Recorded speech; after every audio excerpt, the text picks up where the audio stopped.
Poultry में हम हमेशा इनकमिंग इंस्पेक्शन को काफ़ी इम्पोर्टेंस देते हैं, तो इसी सिलसिले में अगर कोई फ़िल्टर है, खासकर सिरेमिक फ़िल्टर, तो उसका सिलेक्शन करने के बाद जब वो फ़िल्टर हमारे पास आता है, तो उसका इनकमिंग इंस्पेक्शन कैसे किया जाता है, इसके ऊपर आज हम बात करने जा रहे हैं। Filter drop test and selection criteria. Filter का ड्रॉप टेस्ट क्या होता है और फ़िल्टर सिलेक्ट करने का या स्पेशली सिरेमिक फ़िल्टर सिलेक्ट करने का क्राइटेरिया क्या होना चाहिए, इसके ऊपर आज हम बात करेंगे।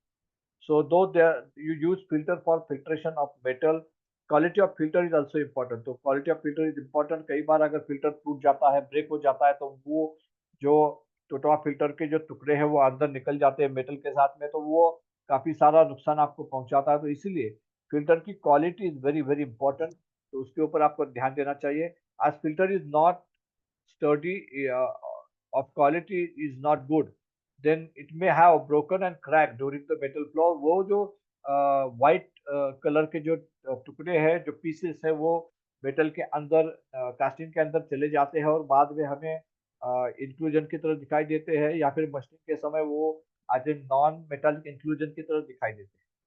So thickness of filter used is deciding factor which is based on the metal flow rate, per piece flow rate and bunch width। तो मैंने जैसे पहले एक वीडियो में बताया था कि थिकनेस जो है फिल्टर का बहुत इंपॉर्टेंट होता है।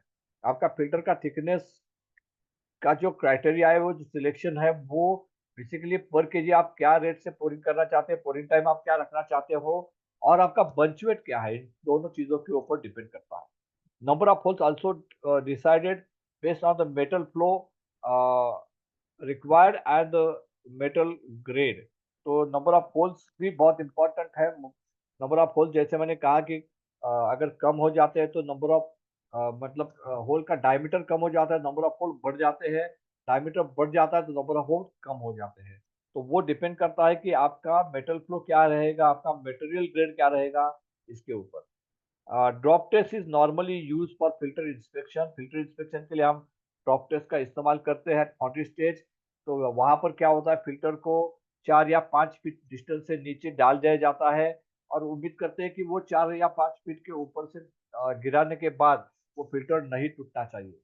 तो ये बिल्कुल एक आसान ड्रॉप टेस्ट आप कर सकते हैं। अगर वो 4-5 फीट के ऊपर से अगर कोई फ़िल्टर आप गिराते हो और वो टूट जाता है, तो इसका मतलब उसकी क्वालिटी अच्छी नहीं है, उसकी बेकिंग अच्छी नहीं हुई है, और वो फ़िल्टर आपको जब आप पोरिंग करोगे तो शायद वो विस्टैंड नहीं रहेगा। तो वहाँ पर जो टेस्ट है, वो टेस्ट बहुत इम्पोर्टेंट है। ज़रूर इस टेस्ट को इस्तेमाल कीजिएगा ताकि आप अ, बेहतर तरीके से इनकमिंग इंस्पेक्शन कर सकें और जो सिलेक्शन है, वो सिलेक्शन भी कर सकें। Apart from this, filter thickness, filter diameter, number of holes, visual inspection are another criteria। जैसे कि मैंने पहले बताया कि आपने अगर 5 डायमीटर होल का कोई फिल्टर मंगाया है 169 होल्स वाला, तो diameter of the hole and number of holes को भी आपको गिनना है। आपको वेरीफाई करना है कि मैंने जो फिल्टर मंगाया था वही फिल्टर है, उसकी थिकनेस फिल्टर की देखनी है और ये ड्रॉप टेस्ट देखना है। तो ये बेसिकली इंपॉर्टेंट क्राइटेरिया है फिल्टर टेस्टिंग के लिए।